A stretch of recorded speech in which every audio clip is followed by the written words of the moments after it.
अस्सलाम वालेकुम फ्रेंड्स। यूँ तो आप सबको पता होगा कि इमरान खान ने एक कैंपेन चलाई है कि जिसमें इमरान खान ने ऐलान किया है कि वो गरीब तबके को सबको पैसे देगा। जो भी गरीब तबका है उन सबको पैसे देने का ऐलान किया है, क्योंकि हम सबको पता है कि यार इस वक्त कौन से हालात चल रहे हैं कि कारोबार बंद किए हुए हैं, तो गरीब इंसान के पास एक रुपया भी खाने के लिए नहीं है। तो इनके लिए बहुत ही एक अच्छा कदम है, तो बहुत ही एक लोगों की मदद करने का बड़ा काम है। तो इसके लिए एक स्टार्ट में आपको बताता हूँ किस तरह कौन कौन इसके लिए अहल है और कौन सा ना अहल है। और लास्ट में एक आपसे रिक्वेस्ट भी करूँगा कि प्लीज़ एक काम है वो आप मत कीजिएगा, आपसे रिक्वेस्ट करता हूँ हाथ जोड़ के, वो वाला काम मत कीजिएगा।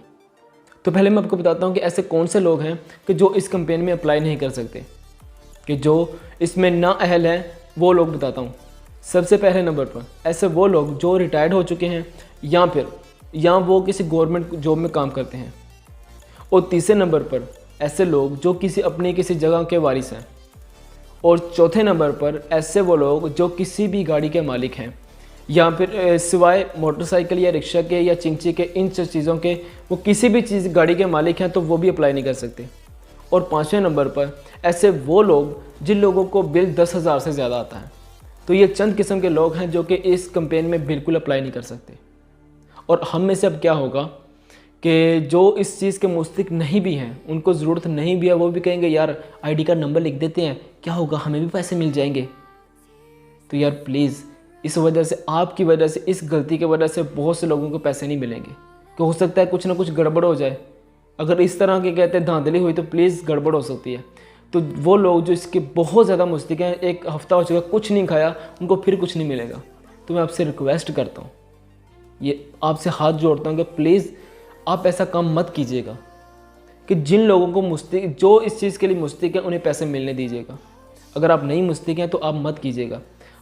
अगर तो आप क्या कहते हैं उनकी हेल्प नहीं कर सकते, अपनी पॉकेट मनी से पैसे नहीं दे सकते, तो प्लीज़ आप इतना कर दें कि आप क्या कहते हैं उनके आईडी का नंबर, उनके कहते हैं नेम और उनका फ़ोन नंबर आप सेंड कर दें। आप इतनी तो यार उनकी हेल्प कर ही सकते हैं ना। तो मैं आपसे यही उम्मीद करता हूँ कि आप इतनी हेल्प करें। तो अच्छा, आपको बताता हूँ कि किस तरह अप्लाई किया जा सकता है।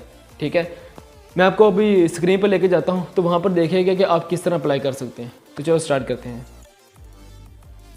अच्छा, उसके लिए आपको करना क्या है, उसके लिए आपको पहले आपने जाना है प्ले स्टोर पर। वहाँ पर एक ऐप आपने सबसे ऊपर लिखना है इंसाफ अमदाद। ठीक है, वो लिखेंगे तो उसके बाद ये सबसे पहला जो एक ऐप है वो आपके सामने आ जाएगा। उसके बाद आपके इंस्टॉल करें। इंस्टॉल करने के बाद इसमें क्या कहते हैं, इसको ओपन करें।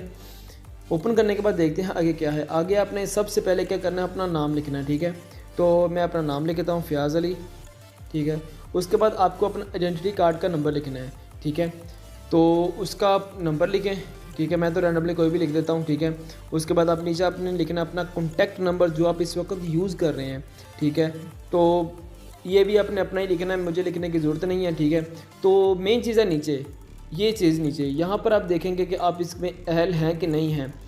सबसे पहले नंबर उन्होंने बताया वो है कि रिटायर्ड सरकारी मुलाजम, मतलब कि ये नहीं होना चाहिए माल के अराजी, मतलब कोई ज़मीन का मालिक नहीं होना चाहिए, और किसी स्कीम में कोई फ़ायदा उठाने वाला ना हो, किसी बिल से उसका 10,000 से ज़्यादा ना हो, किसी कोई गाड़ी ना हो।